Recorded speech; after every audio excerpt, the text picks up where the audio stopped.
Bonjour everyone, bienvenue. Nous sommes de retour sur Yansubon 3 pour le deuxième témoin puissant du jour. Voici les conséquences des pactes avec le diable et des péchés. Frères et sœurs, vraiment, s'il y a bien une chose que nous devons laisser, c'est le péché. Parce que c'est une chose qui appartient au diable et aux démons. Quand quelqu'un pêche, il prépare sa place en enfer parce que c'est censé être là-bas que iront les pécheurs. Donc nous devons fuir le péché, nous devons abandonner toute sorte d'iniquité et éviter de faire les pactes avec le diable. Les gens qui vont voir les marabouts, tous ces gens de personnes pour faire les pactes avec le diable, pour avoir les choses matérielles, vraiment, n'y allez pas. Que Dieu vous détourne de ce chemin. Maintenant, nous allons écouter le témoignage. Vous risquez d'entendre des choses qui vont vraiment vous étonner. Écoutons. Pour devenir lutteur, je devais passer par le rituel des catcheurs. Ce jour-là, quand il était minuit, le rituel commençait, car tous les mondes de Satan devenaient actifs à minuit. Il y avait beaucoup de lutteurs, les uns après les autres. Nous devions nous tenir devant le miroir. Chaque lutteur se tenait devant le miroir, qui montrait sa famille. Le nom d'un de ses frères et sœurs était appelé, celui qu'il aime le plus, et la victime choisie dans la famille pour le sacrifice apparaissait dans le miroir. On ne nous laisserait pas choisir la personne à sacrifier car ils connaissent celui que nous aimons le plus. Donc ils ont choisi pour nous et ont appelé leur nom. Chaque lutteur a alors reçu une flèche pour poignarder un membre de la famille qu'il aimait le plus. J'ai vu ces membres de famille qui apparaissaient sur le miroir se faire poignarder avec la flèche, et ils ont réagi avec douleur en tenant la tête, leur cœur, et leur corps et s'effondrant sur le sol, comme s'ils avaient été frappés par quelque chose, et ils sont morts. Quand ce fut mon tour, il appela mon père. Au lieu que mon père apparaisse dans le miroir, c'était du sang rouge. Ils m'ont demandé de l'appeler. Quand j'appela mon père à apparaître dans le miroir magique, afin de le poignarder avec la flèche et de boire son sang, le sang de Jésus est apparu dans le miroir. On m'a dit d'appeler quelqu'un d'autre. Quand j'ai appelé ma mère pour qu'elle apparaisse dans le miroir, afin que je puisse la poignarder avec la flèche, mais elle n'est pas apparue, car le sang de Jésus avait apparu. Mon cher frère et sœur, quand vous vivez une vie de renoncement et de prière, vous deviendrez invisible au monde de Satan et serez vu comme sang rouge de l'agneau. C'est ainsi qu'on connaissait la différence entre les enfants de Dieu et les enfants de l'ennemi. Les enfants de Dieu sont couverts de sang car ils vivent dans le renoncement. Les enfants du diable vont à l'église. Ils chantent et prêchent mais ils pratiquent le péché. On pouvait les voir au lieu du sang. Nous les avons détruits et consommé leur chair et burent leur sang. Lucifer nous disait, « Je suis celui qui vient du ciel. Je connais Dieu plus que les chrétiens. » L'ennemi de Dieu sont les gens qui refusent de craindre Dieu, les gens qui refusent d'adorer Dieu et les gens qui refusent de servir Dieu avec leur argent et leurs biens. Nous savons que Lucifer a été chassé à cause du péché qui a été trouvé dans lui. Et il refusa de servir Dieu et d'adorer Dieu dans le ciel. Frère, j'ai appelé tous les membres de ma famille à apparaître dans le miroir afin que je puisse les poignarder. Mais c'était le sang de l'agneau qui couvrait le miroir. Toute ma famille vivait une vie de prière et ils craignaient Dieu. Et quand je suis devenu un sataniste, je ne pouvais pas vivre avec eux, je les ai fuis. Les démons avaient peur d'eux, nous ne pouvions pas les voir dans le caméra caché, le radar, le satellite de Satan, parce qu'ils marchent dans la crainte de Dieu. Ils étaient couverts par le sang de l'agneau. Enfin mon grand-père qui m'avait remis à Satan quand j'étais dans l'utérus est apparu, a-t-il dit au mystique. Étant donné qu'il est incapable de donner un membre de la famille, qu'il offre à quiconque marche dans la rue, frères et sœurs, à cause de l'étoile divine dans ma vie. Le diable a cherché à me tuer quand j'étais dans le ventre de ma mère. Quand il avait échoué, il a continué à utiliser un ami qui a dévié ma vie et m'a conduit à l'occultisme. Car la mauvaise compagnie corrompt le bon caractère. Mon grand-père a vu mon étoile quand j'avais encore 3 mois dans le ventre de ma mère. Il a essayé de m'initier à la sorcellerie quand j'étais dans l'utérus, mais le Seigneur s'est opposé à lui parce que mes parents étaient priants. À l'âge de 6 ans, il a commencé à m'apparaître. Mais c'est quand je suis devenu lutteur que grand-père a envoyé à un ami un lutteur, et nous sommes allés dans le nord du pays consulter un mystique. Il y avait beaucoup de lutteurs quand nous sommes arrivés, mais le mystique m'a dit, « Ton étoile brille plus fort que celle des autres. » Au bord de la rivière, nous avons été avalés par un serpent, qui nous a vomi dans un monde mystérieux sous l'eau. J'ai dit quel est cet endroit. Il m'a répondu, nous sommes dans le monde sous-marin, le monde astral, un royaume d'esclaves, et nous devions entrer. Immédiatement j'ai vu un grand nombre de personnes dans un endroit qui ressemble à un établissement pénitentiaire. Les gens que j'ai vus dans cette prison avaient des chaînes aux pieds. Le premier groupe de personnes que j'ai vu prêchait sans cesse sans repos, car ils n'étaient pas autorisés à se reposer, m'a dit le mystique. Ce sont des prédicateurs qui ont eu recours à l'occultisme pour que leurs églises soient remplies de gens, afin qu'ils accomplissent des miracles et des guérisons. Et quand ils ont obtenu ce pouvoir, ils ont été immédiatement marqués de la marque 666, qui est un numéro de prison dans le monde astral. Ces pasteurs continueront à prêcher, ils ne se reposeront pas parce qu'ils sont esclaves. Ils voulaient être célèbres prédicateurs, c'est leur punition. Il y a des démons géants dans les églises de ces pasteurs qui sont devenus célèbres à cause de l'occultisme. Et les gens qui fréquentent les églises de faux prophètes seront tamponnés avec le numéro 666 sur leur front. Dans la prochaine prison, j'ai vu les femmes qui ont avorté. Elles ont été estampillées du nombre de la bête. Dans le monde, elles vivaient déjà avec le nombre de la bête. Quand les gens pratiquent le péché, l'ennemi enverra un démon géant qui les marquera de la marque de l'Antéchrist. Le péché est l'arme de Satan, c'est la cause de ta souffrance. Dans la prison suivante, j'ai vu les fornicateurs. J'ai aussi vu une prison de gens qui avaient de la haine, de l'amertume et de la rancune. J'ai demandé aux maîtres occultes qui sont ces gens, et pourquoi sont-ils faits captifs et pourquoi sont-ils enchaînés. On m'a dit que pendant leur vie sur la terre, ces gens étaient attachés dans le péché quand ils sont morts. Ils ont atterri ici parce que Dieu ne pouvait pas envoyer son ange pour les emmener au ciel. Enfin nous sommes arrivés devant la portail d'une royaume mystérieuse. Le maître mystique nous ordonna de nous agenouiller, puis il prononce l'incantation. En conséquence, la porte dorée de la ville s'est ouverte. Nous sommes entrés dans cette métropole sous-marine. Immédiatement j'ai vu des gens qui étaient extrêmement beaux. En fait, ils avaient une beauté angélique et ils brillaient. Mais certains d'entre eux avaient une queue de poisson. Certains avaient une queue de serpent. La partie supérieure de la population de cette civilisation était humaine, mais leur partie inférieure était poisson et serpent. Tout dans cette ville était construit en pierres précieuses. Pourtant cette dimension sous-marine était un monde semblable au nôtre à la surface de la Terre. Dans le sens où il y avait des infrastructures routières, il y avait de nombreux modèles de voitures sur leurs boulevards et routes. Certaines de ces voitures sont aussi sur la terre. Il y avait des maisons dans cette ville qui ont été construites avec des pierres précieuses. J'ai vu des aéroports et des avions dans ce monde. Alors que nous observions ce royaume marin, j'ai vu un endroit où il y avait comme une fête. Et ces gens qui avaient la queue du poisson et de serpent buvaient du sang humain, qui est le vin de ce royaume sous-marin. Nous avons parcouru la municipalité et le canton de ce monde technologiquement avancé, rempli de sirènes et de sirènes. Puis nous sommes finalement arrivés au palais royal, devant une très belle dame qui avait beaucoup de cheveux. Quand je l'ai vue, j'étais pleine de terreur. Sa partie inférieure se transformait continuellement en queue de poisson, queue de serpent et pieds humains. Elle m'a demandé de me rapprocher d'elle. Je ne pouvais pas à cause de la peur, dit-elle. Vasco, n'ayez crainte. Je suis celle qui a travaillé et orchestré votre visite ici. J'ai été surprise de voir comment elle connaissait mon nom, avant même que je me présente à elle, dit-elle. Vasco, votre étoile brille. C'est pourquoi j'ai chargé mon représentant à la surface de la terre de vous amener ici. Je vous donnerai ce que vous cherchez. Elle m'a demandé d'étendre ma main. Après avoir pointé son doigt, un gobelet contenant du sang est apparu sur ma main. Quand j'ai bu ce sang, j'ai eu l'impression qu'une force m'envahissait. Elle a dit que c'était l'alliance qui m'unissait à toi. Je te donne du pouvoir et un esprit protecteur. Elle m'a baptisé d'un nouveau nom, me dit-elle. À partir de maintenant, tu es nommé représentant du monde astral au Congo. J'étais heureuse d'entendre cela parce que cela signifiait le pouvoir, mais quand mon ami a entendu cela, il a été dérangé, a-t-il dit à la déesse du fleuve. Votre Altesse, j'ai toujours été avec vous mais vous ne m'avez jamais donné ce genre d'autorité. Il vient d'arriver et vous lui avez donné tout ce pouvoir. Lui a répondu la reine de la côte fluviale. L'étoile de votre ami Vasco est resplendissante, et il brille plus fort et plus intense que le vôtre. C'est pourquoi je lui ai donné l'autorité. Après mon intronisation, j'ai atterri dans la province inférieure, au lieu de la province du nord-ouest où je suis entré dans la rivière. J'ai voulu demander à un homme où j'étais. Il s'est méfié. Immédiatement mon esprit protecteur a dominé l'homme et m'a dit que nous étions dans la province du sud-ouest.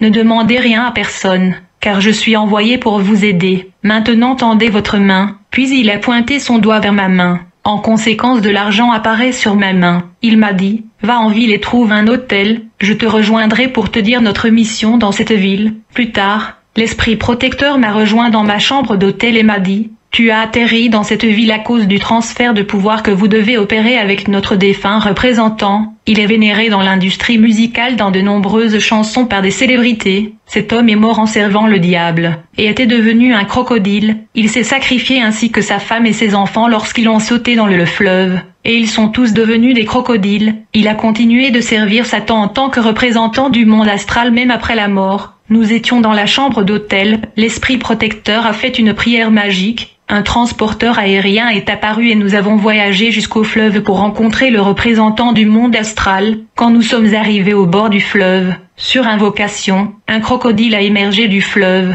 et il s'est transformé en une figure humanoïde. Cet homme crocodile a commencé à m'informer de la tâche qui a été accomplie et de la tâche qui a rencontré la résistance et l'opposition de chrétiens. Étant un nouveau représentant du monde astral, je devais continuer là où il avait échoué. Ce transfert de pouvoir s'est produit à midi en plein jour mais les gens ne pouvaient pas nous voir. Depuis que je suis devenu le nouveau représentant du monde astral, cet homme crocodile m'a donné un bâton d'autorité et de commandement. Cet homme sous-marin est populaire parmi les célébrités musicales de notre pays, qui viennent à la rivière pour le consulter pour le succès. J'ai pris sa place et continue le travail des ténèbres. Lorsque le transfert de pouvoir a terminé, l'homme s'est transformé en crocodile et retour à l'eau, puis nous sommes retournés à l'hôtel. Je pensais à un sac que j'ai laissé dans l'hôtel au nord du pays où j'étais avant le voyage sous l'eau. L'esprit protecteur a lu mes pensées et m'a dit, à votre niveau, vous ne pouvez pas vous inquiéter pour un sac de vêtements. Immédiatement il a pointé son doigt vers le mur de ma chambre. Le mur est devenu un verre,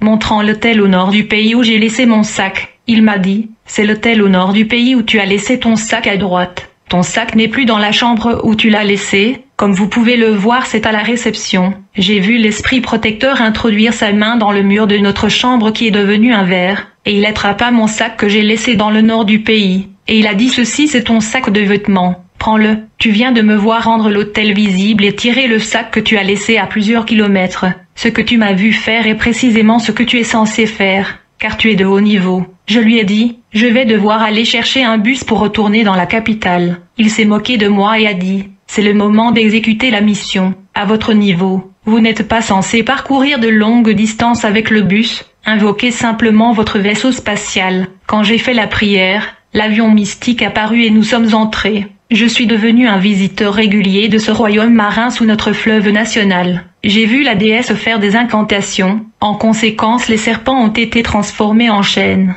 Ces serpents ont été transformés en colliers, boucles d'oreilles. Beaucoup de ces boucles d'oreilles, chaînes et bagues sont des serpents. Le royaume des ténèbres s'efforce d'amener les enfants de Dieu à recevoir spirituellement le nombre 666. Lorsque vous achetez ces choses, vous obtiendrez la marque de la bête, qui est le numéro de prison, ce qui signifie que vous appartenez au diable qui travaille pour conquérir l'humanité entière. Il y a le royaume des anges déchus non seulement sur les planètes de notre système solaire, mais aussi sous l'eau océanique, comme la dimension de Shiva, qui est en charge de la mode et des tendances mondiales. Cette nation océanique produit la mode mondiale sous l'océan Atlantique. Les reines de la séduction émergent souvent dans le monde physique, pour promouvoir ces nouvelles modes qui doivent détruire la vie spirituelle des croyants. Ce mode de pantalons, perruques et cheveux artificiels, ceintures qui ont des dessins d'animaux et des totems. Le diable piège de nombreuses femmes à travers la mode.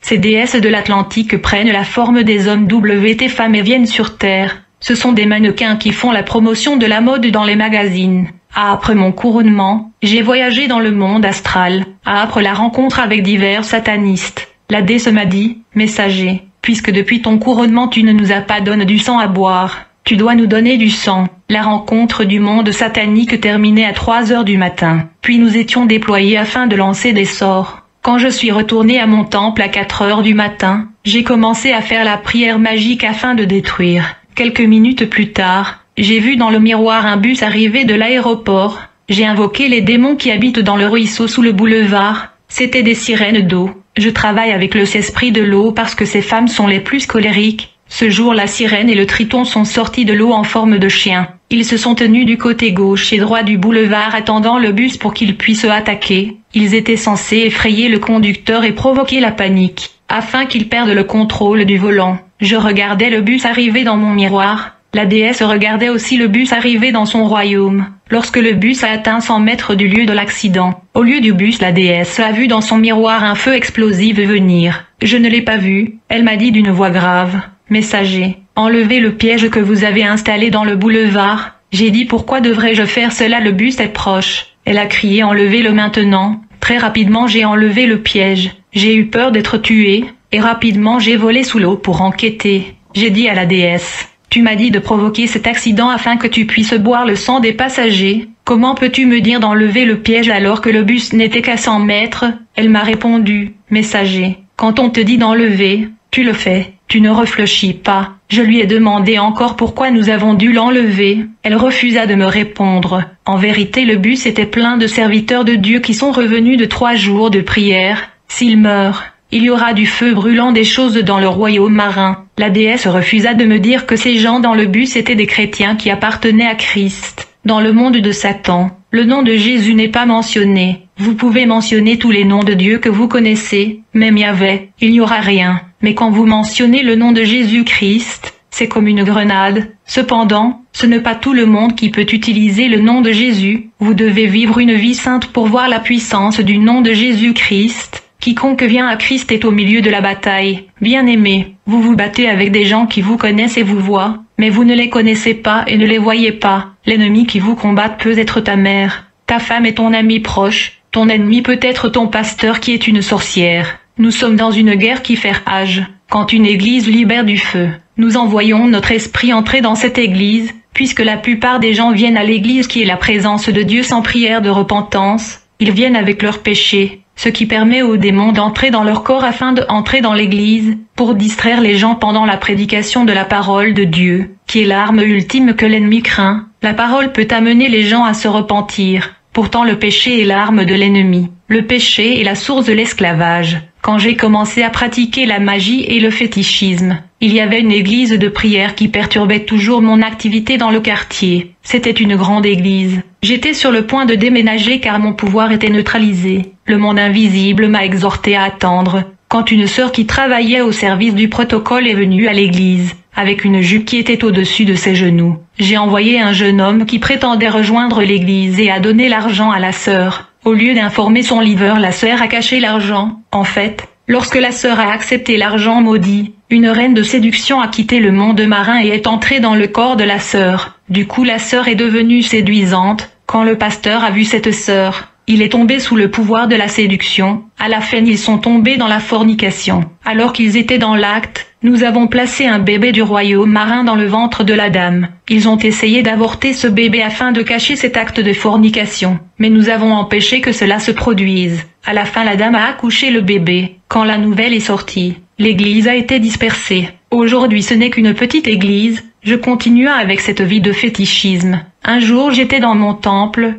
Je reçois un homme qui a omis de me dire qu'il était chrétien. Il est venu me consulter car il a perdu de l'argent dans sa maison comme ça. Il m'a dit, mon frère m'a envoyé $400 mais l'argent a disparu comme ça. C'est pourquoi je suis venu vous voir. Immédiatement j'ai allumé la bougie, et j'ai commencé à faire l'incantation. Du coup les démons sont arrivés. Quand mon compagnon démon est arrivé, j'ai dit à ce client, déclarez des mots afin que ces mauvais esprits puissent les réaliser et trouver l'homme qui a volé l'argent. Cet homme a dit, celui qui a volé mon argent, qu'il revienne et me le rende. Quand ce frère disait ces mots, tout à coup un feu est sorti du cercueil. Par peur, ce frère a crié. Étonnamment, il a crié le nom de Jésus-Christ. J'ai immédiatement reçu une communication du royaume marin. La reine de la rivière m'a dit, fais sortir cet homme du temple. Il y a un tremblement de terre et une grande secousse dans notre ville ici, à cause du nom qu'il prononce dans notre temple. Il n'aurait pas dû venir dans notre temple. Pourquoi l'avez-vous laissé en premier lieu? J'ai demandé à la reine de quel nom parliez-vous. Elle a dit que l'homme ne devrait jamais revenir dans le temple avec ce nom. Immédiatement j'ai poussé cet homme hors du temple. La reine m'a dit, tu ne devrais plus jamais le recevoir et personne ne devrait citer ce nom à l'intérieur du temple. Bien-aimé, il y a du pouvoir au nom de Jésus. Le royaume fluvial sous l'eau a tremblé parce qu'un chrétien rétrograde a cité le nom de Jésus-Christ dans notre temple. L'un de mes devoirs et obligations était de placer un filet sur le boulevard pour le vin rouge. Un jour, j'ai placé un filet dans notre quartier, mais il y avait une église en prière de veillée nocturne, et leur prière empêchait notre fonctionnement et notre activité. Nous avons décidé de faire quelque chose contre cette église. Comme nous devions attaquer cette église, mon compagnon démon et moi avons invoqué la reine du fleuve, qui est apparue dans le miroir magique. Nous lui avons demandé une stratégie à appliquer afin de provoquer la chute de cette église. qui détruisait nos pièges. Mais à notre grande surprise, la déesse nous a dit que nous ne pouvions rien faire contre cette église. Elle a dit que nous n'avions pas de porte ouverte et pas de logalite. Cette église était forte dans la prière et s'efforçait de plaire à Dieu. La sirène de fleuve nous a demandé de retirer notre filet et de le placer ailleurs. J'ai été aggravée par ce sentiment d'impuissance. Je me demande comment cela a pu arriver. Bien-aimé, je ne savais pas qu'il y avait une puissance supérieure qui s'opposait à nous et nous contrariait. D'un autre côté, il y avait aussi des églises qui ne marchaient pas dans la sainteté. Nous envoyons des moustiques spirituels pour prélever du sang des membres parce que nous avions besoin de vin rouge. Frères et sœurs, lorsque vous êtes en conflit ou en colère, avant d'aller à l'église, cherchez la réconciliation et le pardon avant d'aller à l'église. Sinon vous risquez d'être attaqué et d'être victime. La colère, le conflit et la haine sont une porte pour l'ennemi. Waouh! Vraiment, c'est un témoignage puissant, extraordinaire. Apprécié, frère, c'est hors du commun. Hey! Ce mot un seul mot. Fuyez le péché, mes frères et sœurs. Fuyez le péché comme jamais. Sur ce, je vous donne rendez-vous demain pour le prochain témoignage puissant sur Bien se bonne toi. C'est parti.